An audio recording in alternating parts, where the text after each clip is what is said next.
Hi guys, Braeden Kelly here from the Glenelg Coaching Academy. Today I'm out here on course on the 14th hole.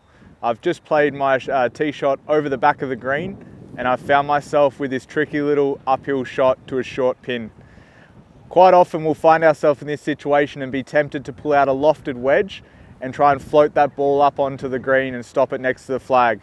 Where I find myself in a little bit of a different situation today is the fact that my lie is very thin, it's very firm, and I don't have a lot of grass underneath the ball. So if I was to pull something like my lob wedge, I'm now inviting the bounce to skid through the ball and create a thin shot, or the leading edge to dig. So what I'm going to do is I'm going to opt to leave my lob wedge in the bag and pull out my hybrid instead. So this shot here is known as a scrape shot, and it's a very simple and effective shot. In essence, it's very similar to a putt. We use the same setup position as if we were putting. We have our hands down the shaft and we have that shaft nice and straight up and down. Okay. From there, I'm going to try and make a rocking motion, just brushing the grass.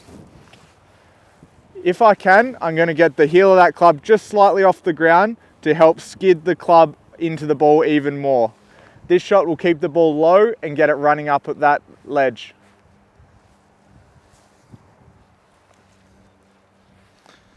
So I'm into my shot now and I'm looking at how I'm going to play this shot.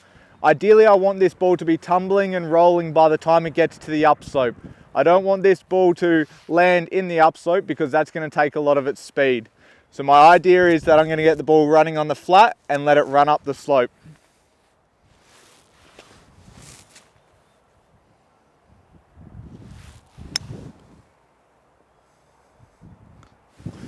So my ball's run up the slope, it's found its way onto the green. I now have a good look at par, but at worst a bogey. I hope this tip helps you when you're out on course next, and if you have any questions, as always, feel free to get in contact with the Glenelg Coaching Academy.